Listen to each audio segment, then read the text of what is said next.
Nous allons partager une exhortation. Les 4 clés de l'exaucement contenues dans 2 Chroniques chapitre 7, le verset 14. Les 4 clés de l'exaucement contenues dans 2 Chroniques chapitre 7, le verset 14. 2 Chroniques chapitre 7, le verset 14 dit ceci. 2 Chroniques chapitre 7, le verset 14, il est écrit: si mon peuple sur qui est invoqué mon nom s'humilie, prie et cherche ma face, et s'il se détourne de ses mauvaises voies, je l'exaucerai des cieux, je lui pardonnerai son péché et je guérirai son pays. Il s'agit d'une réponse que le Seigneur notre Dieu avait donnée au roi Salomon. Lorsque le roi Salomon avait fait la dédicace du temple nouvellement construit. Quand il avait fait la dédicace de ce temple, alors il a présenté des doléances au Seigneur. Il a commencé à prier Dieu. Il a dit à Dieu: je voudrais que tu fasses ceci. Je voudrais que tu accordes telle bénédiction à ton peuple. Je voudrais que tu fasses telle et telle autre chose pour ton peuple. Amen. Voici donc la réponse, une partie de la réponse que Dieu lui a donnée. Il est écrit, je relis: si mon peuple, ça veut dire qu'il y a une conditionnalité. On dit si mon peuple sur qui est invoqué mon nom s'humilie, prie et cherche ma face, et s'il se détourne de ses mauvaises voies, je l'exaucerai des cieux. Je l'exaucerai des cieux. Je lui pardonnerai son péché et je guérirai son pays. Ici, il y a 4 conditions que j'ai appelées 4 clés. Il a dit s'humilier, prier, chercher ma face et se détourner de ses mauvaises voies.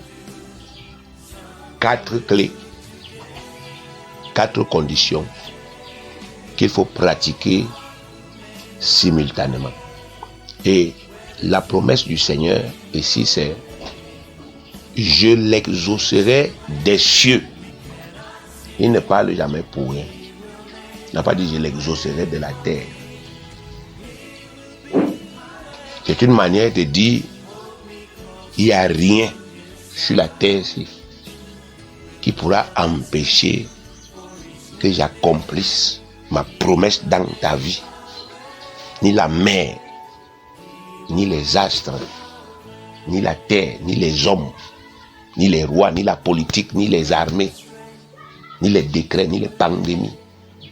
Et rien de ce qui est sur cette terre ne pourra m'empêcher de t'exaucer et d'accomplir mes desseins dans ta vie. C'est grave. Il faut que nous puissions saisir toute la portée de ce que le Seigneur nous dit ici. En substance, Dieu est en train de me dire: Abraham, peu importe qu'est-ce qu'il y a devant toi aujourd'hui, si tu remplis ces 4 conditions, si tu les remplis, je suis le Dieu fidèle. Je ne plaisante pas. Je ne joue pas. Si tu les remplis, j'accomplis.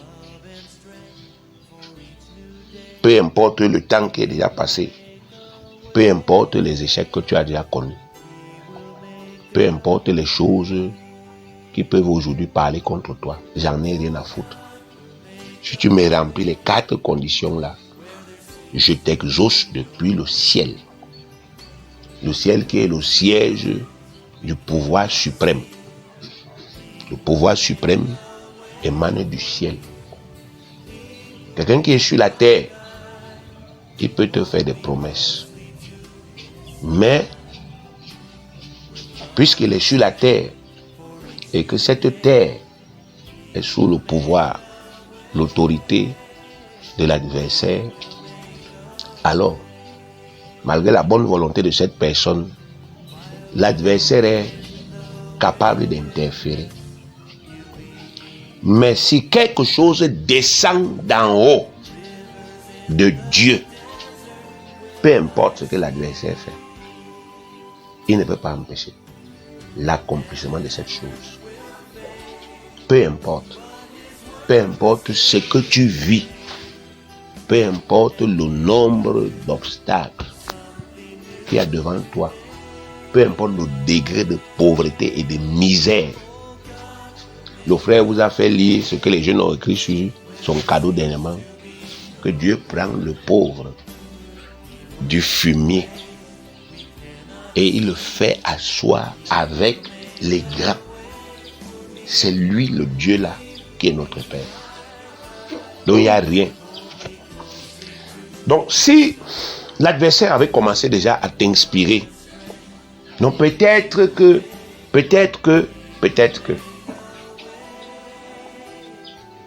je demande trop à Dieu. Peut-être qu'en termes de doléances, j'ai élevé le niveau. Peut-être que mes requêtes sont trop grandes. Et c'est pour cela que, depuis que j'ai pris là, je ne reçois rien. Dieu te dit non. Je suis Dieu. Si tu veux savoir quels sont les standards qui régissent mes donations, regarde ma création. Regarde ce que j'ai créé. Quand moi je donne beaucoup. Si ma création ne te suffit pas, regarde aux gens humbles qui t'ont précédé. Regarde quand je leur ai donné. J'ai donné beaucoup. Ils n'étaient pas des privilégiés parce que je ne fais point exception de personne. Je ne leur ai pas donné parce qu'ils s'appelaient X ou bien Y. Je leur ai donné parce qu'ils ont rempli ces conditions. Par conséquent, il faut que nous réfléchissions dessus. Si dans un seul verset biblique, il y a 4 clés pour l'exaucement, il faudrait bien que nous rentrions à l'intérieur pour voir en détail l'enseignement qui est contenu. Ça veut dire quoi concrètement? Qu'est-ce que chacune de ces clés exprime? 1. S'humilier. C'est par là qu'il a commencé. S'humilier, c'est s'abaisser volontairement devant Dieu. S'humilier, c'est s'abaisser volontairement devant Dieu.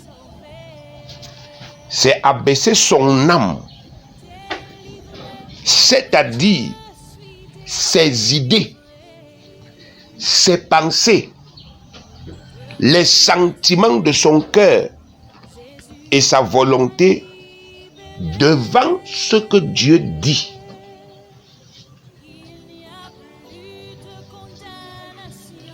Abaisser les pensées de son âme, abaisser les sentiments de son cœur, abaisser ses propres idées qu'on a sur la vie, qu'elle soit bonne ou pas, les abaisser devant ce que Dieu dit.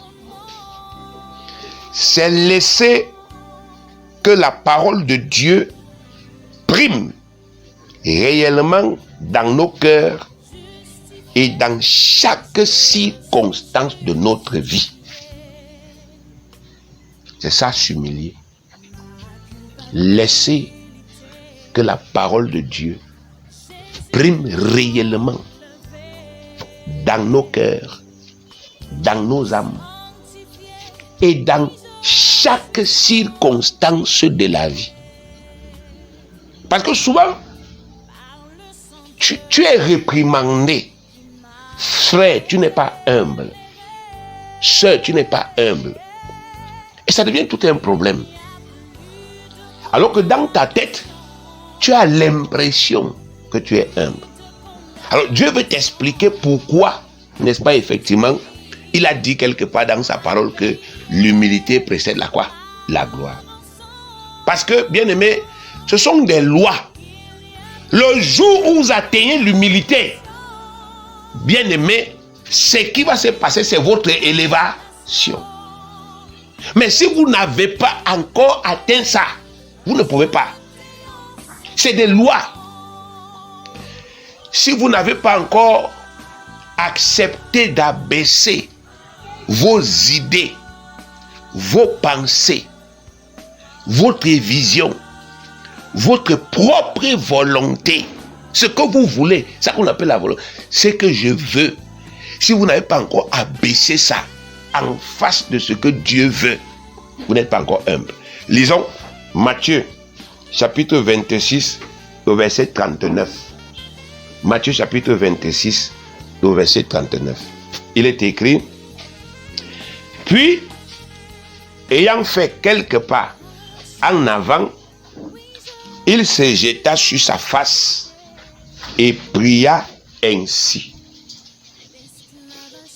mon Père, s'il est possible que cette coupe s'éloigne de moi, toutefois, non pas ce que je veux, mais ce que tu veux.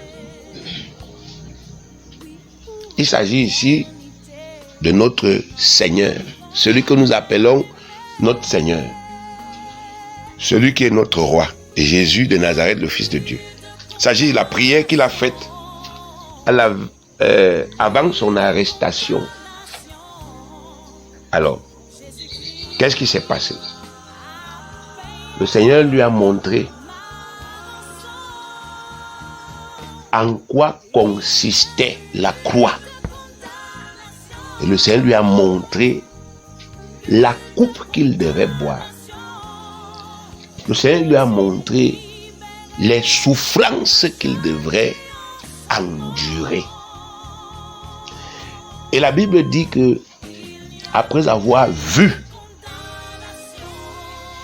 en quoi ça consistait, il a été saisi d'une grande frayeur, parce que c'était atroce. Même pour lui, c'était atroce. C'était inhumain. Et il s'est donc mis à prier, en demandant à son Père d'éloigner de lui cette souffrance. Mais il a pris la peine de dire: toutefois, non pas ce que je veux, mais ce que tu veux. Je ne t'impose rien. Ma volonté, c'est que tu éloignes cette souffrance. Mais si ma volonté ne coïncide pas avec ta volonté, je m'abaisse. Fais ce que toi tu as décidé. Bien-aimé, souvent,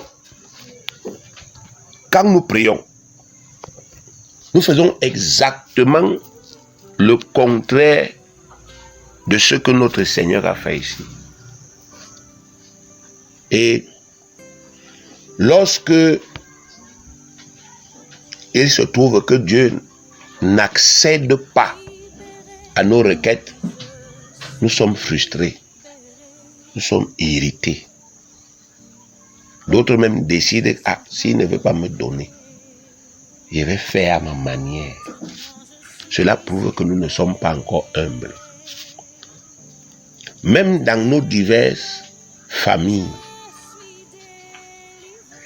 quand ce que nous voulons, ce que nous désirons n'est pas fait, la plupart du temps nous entrons en rébellion avec l'ordre établi dans la famille. On ne se soumet plus. Ça prouve, bien aimé, que nous ne sommes pas humbles. On n'est pas encore parvenu à l'humilité. À travers ce verset, nous voyons que la volonté de Jésus-Christ était différente de celle de Dieu. Mais il s'est abaissé lui-même pour laisser la volonté de Dieu s'accomplir, même si elle était archi difficile à supporter. Signe qu'il reconnaissait que seule cette volonté était bonne, agréable et parfaite pour lui. Il a laissé. C'était un passage difficile. C'était pas agréable.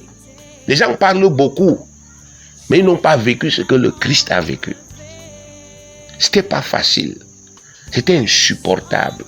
C'était inimaginable. C'était atroce de savoir que les gens vont m'arrêter.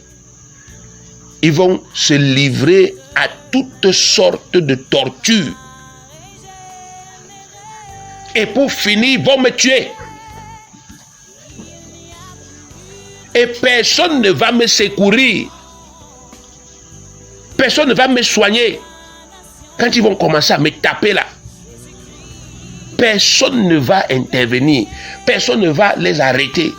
Personne ne va dire, bon, calmez-vous un peu. Allégez un peu les coups. Ils vont se défouler sur moi.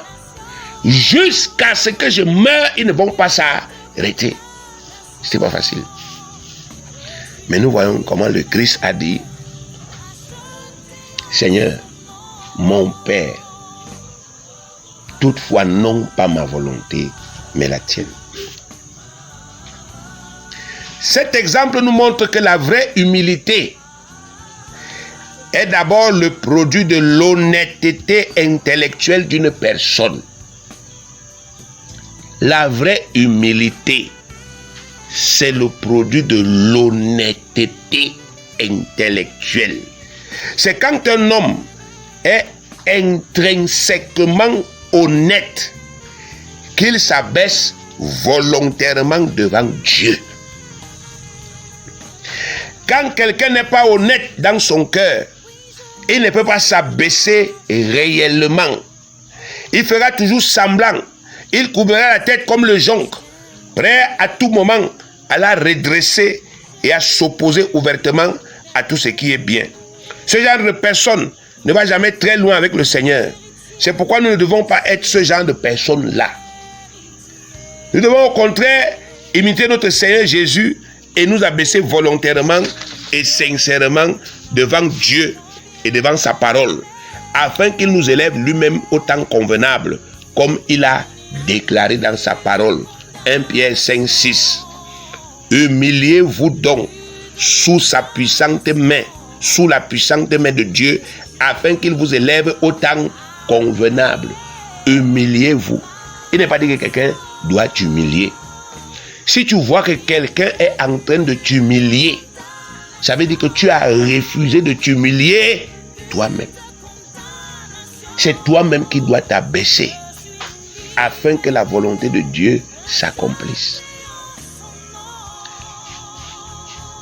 Un homme qui a atteint ce qu'on appelle l'honnêteté, mais il reconnaît, celui-ci connaît plus que moi. Celle-ci est élevée plus que moi. L'honnêteté intrinsèque, intellectuelle, dans la tête, c'est ça. Celui-ci est mon aîné. Celui-ci est plus grand. Par conséquent, devant lui, je m'abaisse. J'ai des idées, certes. Je ne suis pas bête. Je ne suis pas stupide. J'ai des idées. J'ai une vision. J'ai une volonté. J'ai une sagesse qui est propre à moi. Mais Dieu est la sagesse. Dieu est lui-même la sagesse. Dieu est lui-même la connaissance. Dieu est lui-même la force. Il est lui-même la puissance. Donc, je ne peux pas discuter avec un type pareil. Si j'avais déjà décidé que bon, je vais faire telle chose et que Dieu me dise directement ou à travers un de ses serviteurs, non, j'arrête là. Quand j'ai atteint cela, quand j'ai atteint cette honnêteté, bien aimé, c'est archi facile pour moi de m'abaisser. Mais quand je n'ai pas atteint ça, bien aimé, je suis toujours dans la contrefaçon. On reconnaît ce type de personnes. Oui, mais.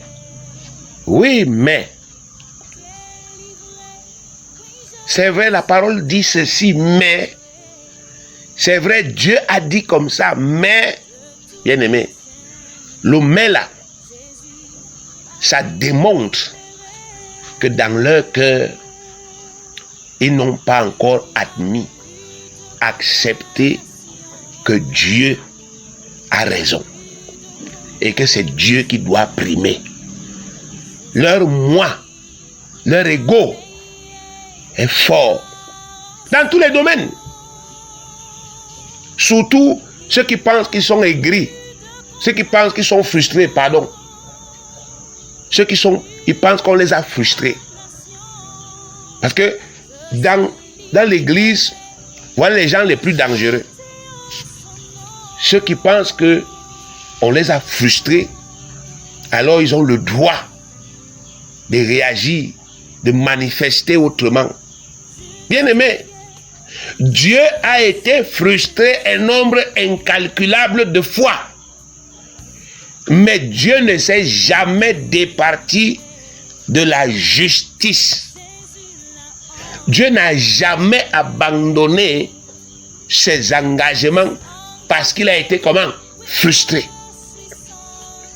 Donc, ceux qui se disent non, j'ai été frustré, tel frère m'a fait ceci, le pasteur m'a fait cela, telle sœur m'a dit ceci, c'est pourquoi, ainsi de suite. Bien aimés, ceux-là, ils sont des hommes et des femmes dangereux. Ce sont en réalité des égoïstes cachés. Ils devraient normalement se poser la question de savoir mais pourquoi est-ce qu'on me frustre tout le temps.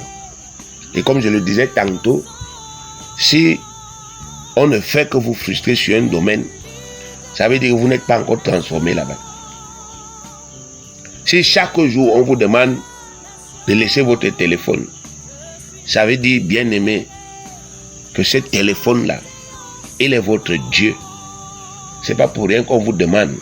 Parce qu'on a vu que à ce sujet, vous avez déjà pris, n'est-ce pas, Dieu, vous avez mis de côté, vous avez pris quelque chose, vous avez mis à la place de qui? De Dieu. Donc, les gens qui se sont réellement humiliés devant Dieu, ce sont les gens, bien aimés, qui avaient un cœur comment? Honnête. Ils étaient honnêtes. Une femme qui s'humilie devant son mari vraiment est une femme honnête. Celle qui fait comme ça, elle est malhonnête. Amen. Même si elle vous raconte quoi, elle est comment? Malhonnête. Parce qu'il y a une différence entre ce qu'elle vous dit et ce qui est où? En elle. Il y a une différence entre ce qui est dans son cœur et ce qui sort de quoi? De sa bouche. Un homme bien aimé qui trouve des raisons, des prétextes pour justifier qu'ils ne se soumettent plus à Christ qui est son chef en toutes choses, il est malhonnête. Très malhonnête. Parce qu'il n'y a rien qui puisse justifier qu'on refuse de se soumettre à Christ, alors que le Christ a donné sa vie pour que nous ayons la grâce d'être des enfants de Dieu. Si nous sommes honnêtes envers Jésus, même quand ce qu'il nous demande de faire, même quand nous n'avons pas envie de le faire, bien-aimés, à cause de Jésus, nous devons nous abaisser et faire ce qu'il nous dit. Même si ce n'est pas cette stratégie que nous avions décidé en tant qu'époux d'adopter pour régler les problèmes de notre foyer, si Jésus nous dit, adopte plutôt cette stratégie, bien aimé, nous devons avoir l'honnêteté de reconnaître que nous ne connaissons pas Dieu plus que Jésus. Nous sommes plus petits que Jésus et nous devons nous abaisser avec bon cœur. Donc, la véritable humilité, c'est ça, le produit de l'honnêteté. C'est pas pour rien que lorsque le Seigneur Jésus avait expliqué la parabole du semeur, il a dit que les gens qui portent du fruit sont ceux qui ont un cœur honnête et quoi? Et bon. Il a dit les gens qui ont un cœur honnête et bon. Ce sont eux qui portent du fruit pendant qu'ils persévèrent dans la pratique des choses de Dieu. Donc voilà la signification de l'humilité aux yeux de Dieu. Donc seulement à travers ces explications, tu comprends que souvent tu prétends être humble, mais tu ne l'es pas. Et c'est pour cela qu'il faut te réformer. Parce que souvent on a l'impression que on a tout fait. Quelqu'un a l'impression que c'est parce qu'il fait les tâches viles à l'église qu'il est humble. Non. Ce n'est pas vrai. S'il fait ça de bon cœur, il est comment? Humble. Mais s'il fait ça par contrainte, il n'est pas quoi? Humble. Le jour où il aura moyen de ne plus faire, vous allez retrouver vos balais là chez le voisin. Il va vous balancer ça, il va vous dire foutez-moi la paix. Qui vous a dit que je suis votre boy? C'est le jour là où vous allez vous rendre compte que depuis qu'il est là, bien aimé, sa tête est baissée comme ça, mais c'est plié comme le bambou de quoi? De Chine, le jonc. Donc ça attend seulement le moyen de se redresser. Et Dieu dit que les gens qui courbent le cou comme ça ne peuvent aller nulle part avec lui. Deuxièmement, il dit il faut prier. Prier, c'est littéralement faire connaître à Dieu ses besoins et lui demander de les combler. Voilà la définition, je peux dire littérale de la prière. Mais bien aimé, prier, c'est bien plus que ça. Prier, c'est d'abord une attitude. L'attitude d'un cœur qui est humble. La vraie prière, c'est d'abord une émanation de la vraie humilité. La vraie prière est d'abord une émanation de la vraie humilité. C'est quand quelqu'un est vraiment humble qu'il prie vraiment, car il reconnaît son incapacité à combler lui-même ses besoins. Donc le gars qui prie, c'est le gars qui est humble. La prière n'est pas seulement Seigneur, donne-moi. C'est une attitude d'humilité. C'est pourquoi la plupart du temps, on va voir même les positions de prière de ces gens. C'est souvent parfois être à genoux, souvent parfois se coucher face contre quoi? Contre terre.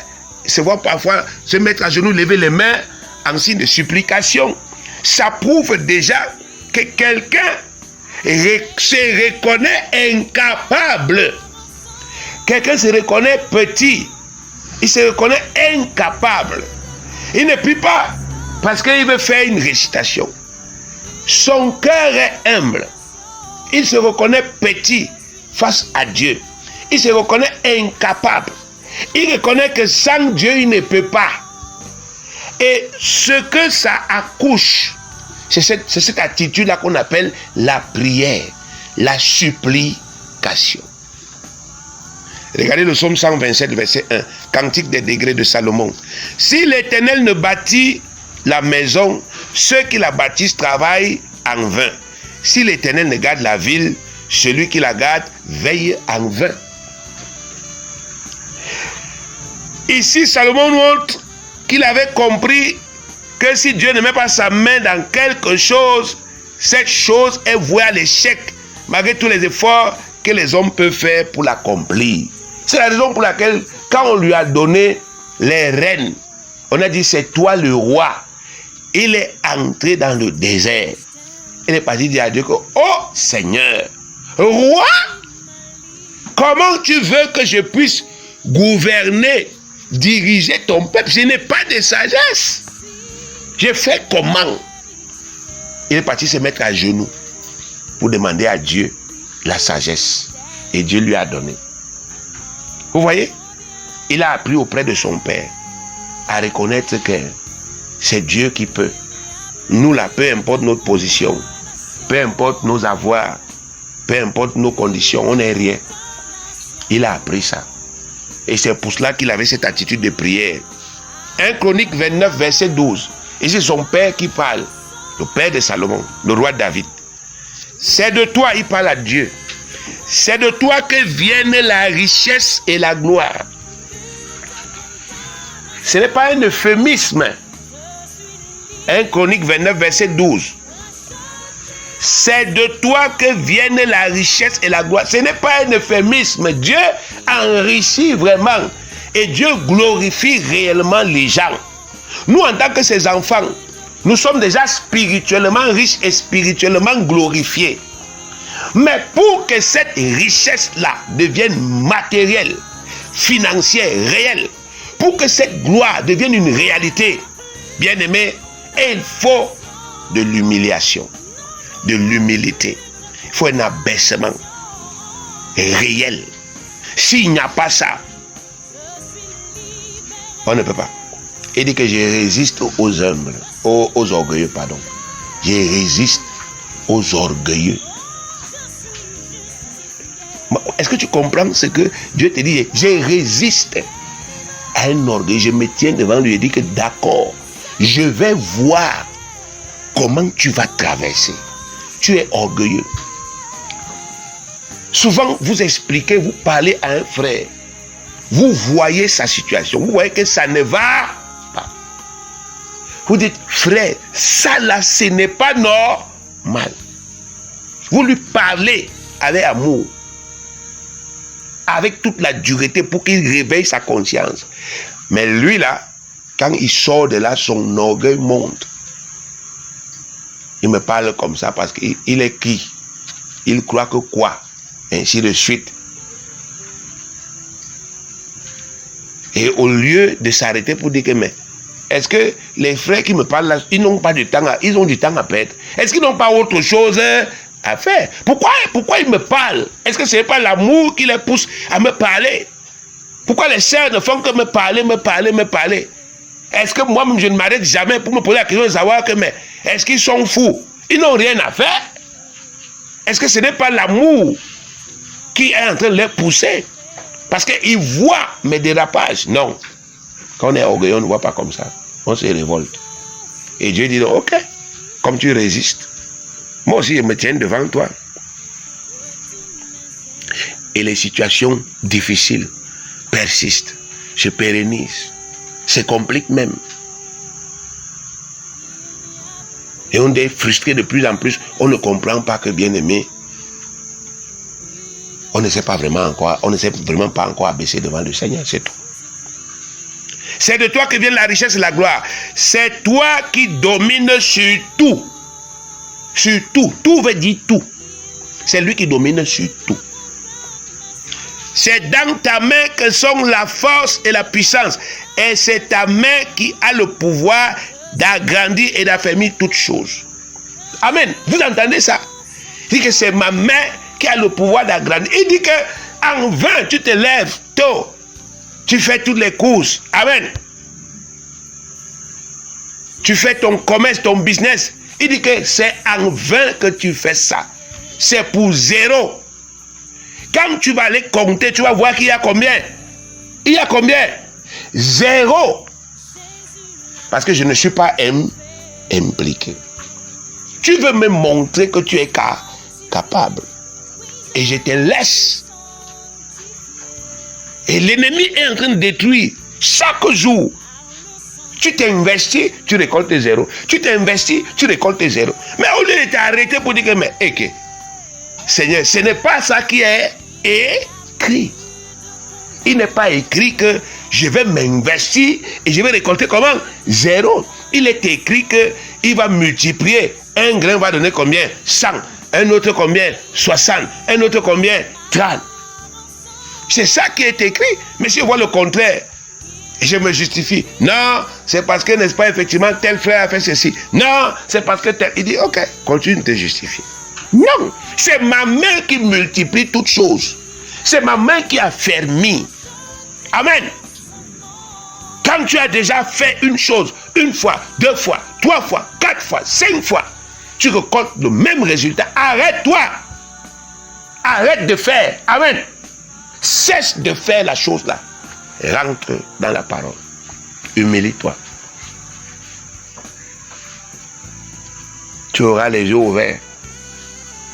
Et tu vas voir quand tu vas revenir faire, il y aura quoi? Un résultat. Amen. Ici, David nous montre que c'est Dieu qui a enrichi et qui a fermé toutes choses, y compris le règne d'un roi. Et que si vous voyez un roi rester au pouvoir, vous montez, vous descendez, vous criez, il est toujours là. La rébellion monte, ça descend. Il est toujours là. Sachez que c'est Dieu qui a fermé son règne. Ces exemples expliquent pourquoi ces gens priaient réellement et sincèrement Dieu. Ils étaient parvenus à une pleine humilité, abaissement, et étaient entièrement conscients que seul Dieu pouvait changer la donne dans leur vie. C'est pourquoi leurs prières ont toujours été agréées par le Seigneur. Et c'est aussi pourquoi ils n'ont jamais essayé de faire par eux-mêmes. Jamais. Mais tant que quelqu'un n'est pas parvenu à cette pleine humilité, il ne s'investira jamais pleinement dans la prière. Il priera, mais il continuera à penser qu'il peut faire même sans Dieu. C'est aussi pourquoi Dieu ne s'implique pas dans ce genre de prière, car il ne voit pas en celui qui prie un total abandon envers le Seigneur. Il ne voit pas ça. Celui qui n'est pas encore pleinement humble, il prie. On vient, on dit prions, il va prier. Mais ce n'est pas une attitude de cœur. Ce n'est pas l'attitude de quelqu'un qui reconnaît je ne peux rien. Quelqu'un qui est parvenu à cette, de façon honnête à cette conclusion, je ne peux rien. Je ne peux pas sortir de là sans l'intervention de qui? De Dieu. Les gens qui ont les plans B, les plans C, les plans D, ainsi de suite, bien aimés, ils ne sont pas encore humiliés. Ah, si la CD se ferme, bon, on ne sait jamais. J'ai, n'est-ce pas, effectivement, un petit truc que je suis en train de faire là-bas. Donc, si c'est la CD qui se gâte, c'est ton petit truc qui va rester, quoi. Non, bien aimé, il faut pas être stupide. Vous, parmi vous, il y a des gens qui pensent qu'ils sont trop sages. Ils viennent ici, ils font semblant. Et demain, après-demain, ils font autre chose. Et quand ça apparaît, ils mettent tout sur la tête du Seigneur. Non. Prenez des résolutions dans vos vies. La vraie prière, c'est une attitude de cœur. L'attitude de quelqu'un qui s'est déjà abaissé. De quelqu'un qui a dit à Dieu, Seigneur, si tu ne me sauves pas, je vais mourir. Tu le sais. Il n'y a plus rien. Il n'est ni oncle, il n'est ni tante, il n'est ni frère, il n'est ni soeur. Il n'est pas d'espoir. Je compte sur personne. Tu es mon devant, tu es mon derrière. Si tu me laisses, je meurs. Et c'est pourquoi, quand Dieu voit ce type de cœur-là, il dit non. Comment est-ce que toi tu mises uniquement sur moi et je t'abandonne? Il dit jamais, je ne t'abandonne pas. chercher la face de Dieu. Ça veut dire chercher à connaître la volonté parfaite de Dieu sur un sujet donné dans le but de la mettre en pratique.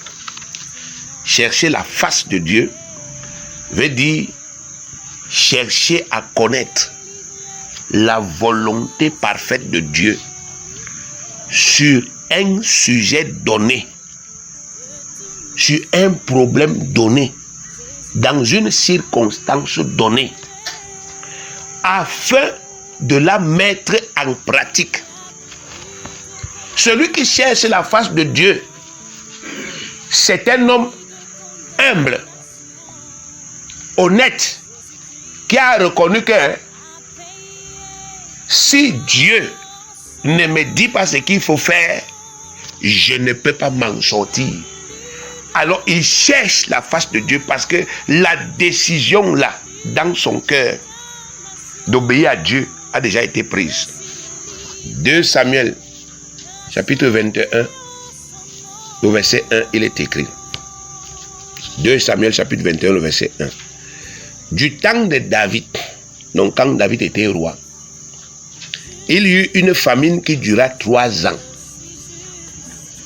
David chercha la face de l'Éternel. Et l'Éternel dit, c'est à cause de Saül et de sa maison sanguinaire, c'est parce qu'il a fait périr les Gabaonites. Amen. Donc, regardez ici, on dit, David chercha la face de l'Éternel. Et l'Éternel dit, qu'est-ce qui me prouve que j'ai vraiment cherché la face de l'Éternel? C'est que l'Éternel va me répondre. Amen. Souvent ici, on dit c'est une semaine pendant laquelle il faut chercher la face de l'Éternel pour ta vie. Quelqu'un monte, il descend comme un taxi vide. Pendant une période où on dit cherche la face de l'Éternel, frère cherche, sœur cherche, il y a un obstacle devant toi. Tu ne le vois même pas.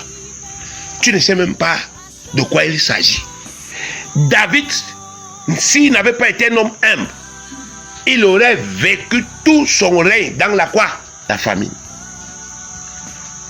S'il avait commencé à dire, bon, comme c'est la 3e année de famine, je vais un peu me débrouiller ici à gauche, je vais aller emprunter un peu là-bas. Frère, la famine allait devenir sa norme.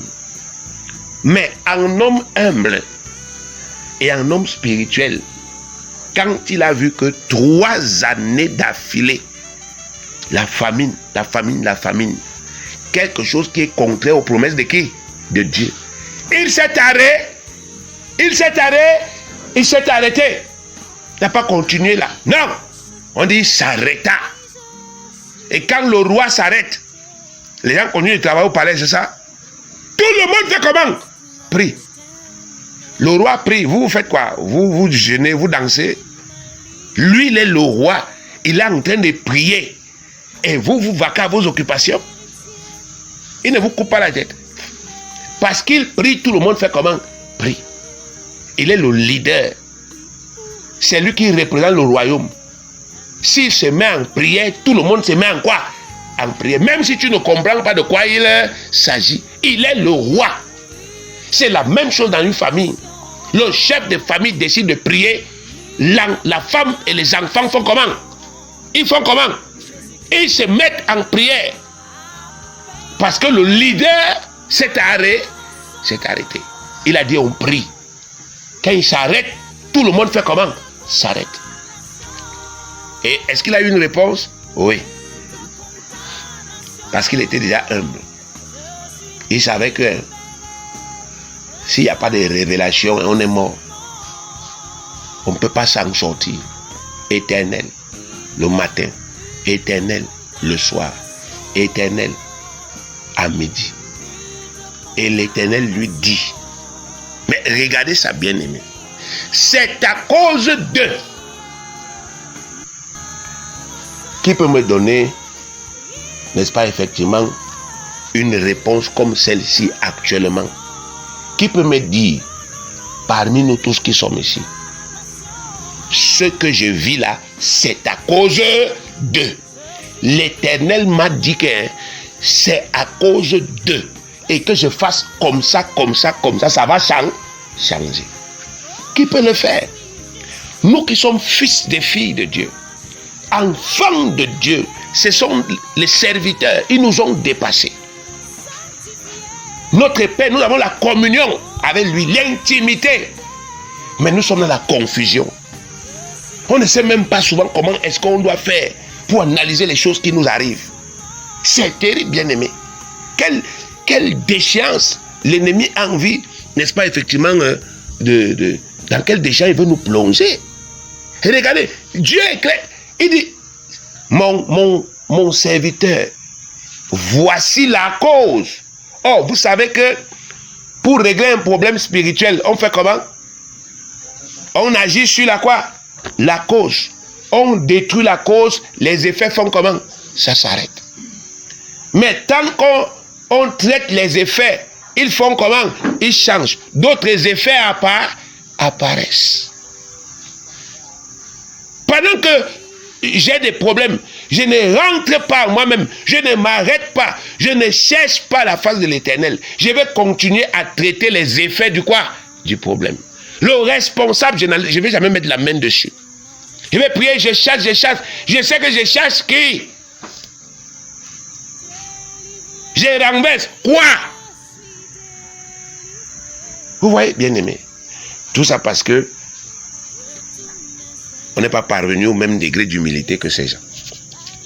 Se détourner de ces mauvaises voies. Se détourner de ces mauvaises voies. La quatrième clé, c'est renoncer radicalement à toutes les mauvaises inspirations que nous avons laissées entrer en nous. Renoncer radicalement à toutes les mauvaises inspirations que tu as laissées entrer dans ton cœur. Ah, comme on m'a fait, comment je n'obéis plus.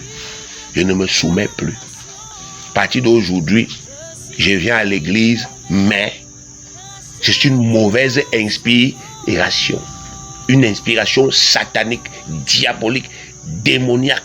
Mais c'est dans ta pensée. Comme ça fait 7 ans que je ne fais que prier, je ne prie plus. J'abandonne. C'est à partir d'aujourd'hui, hein, si tu veux que je meure même au ministère, là, si tu veux me sauver, tu laisses. Je dis que renonce à ça radicalement. Tourne le quoi? Le dos.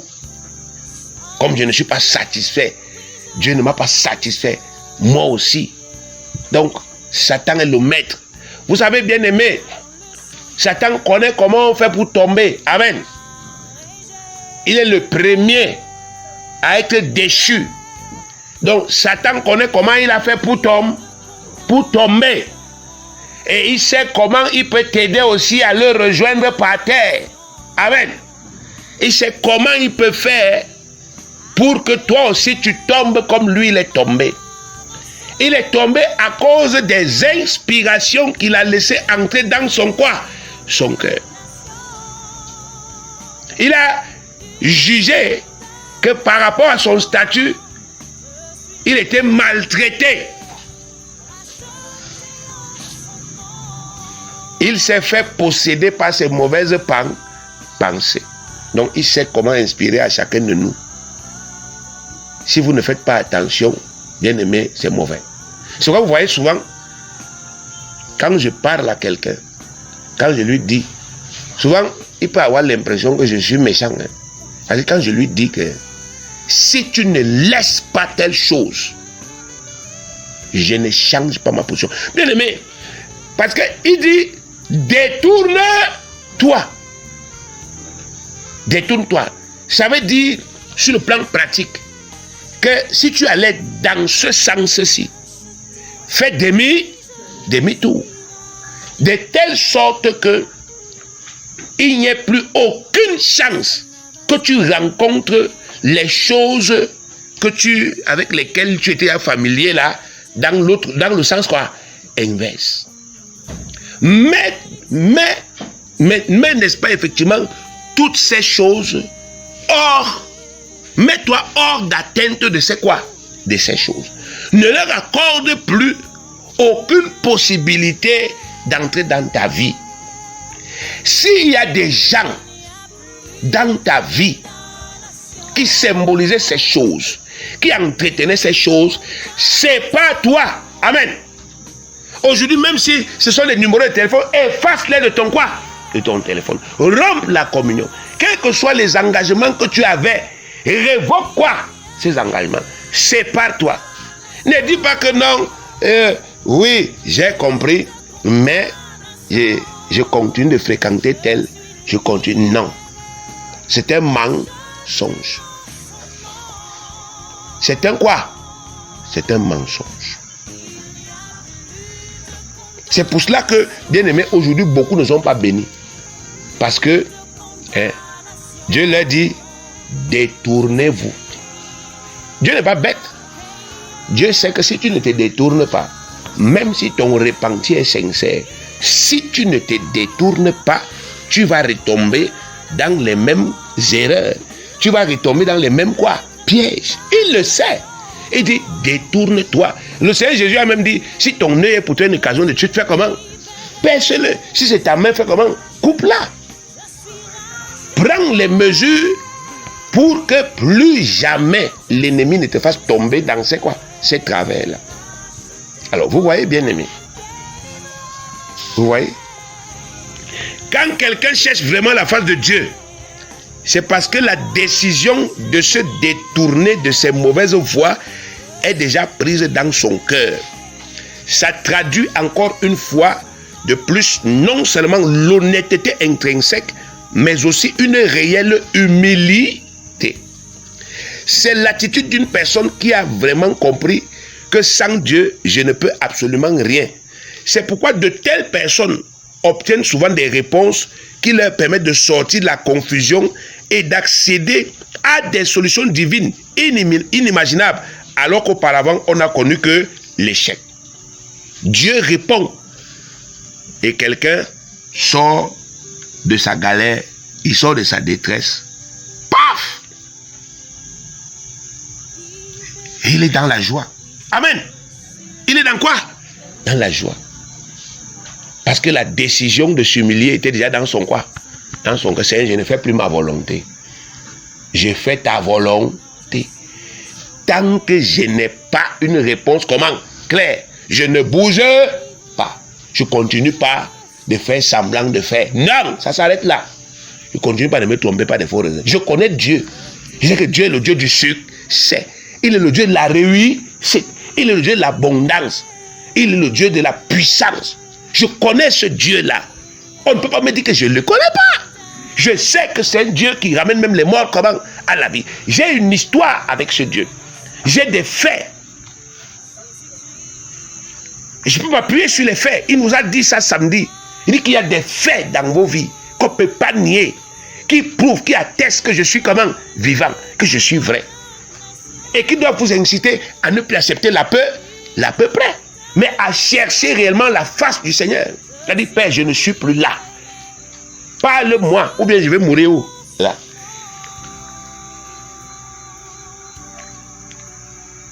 Même si ça entraîne la honte, même si ça entraîne les moqueries, mais vous croyez que, bien aimé, on ne s'est jamais moqué de qui? Même Jésus, on s'est moqué de qui? De lui.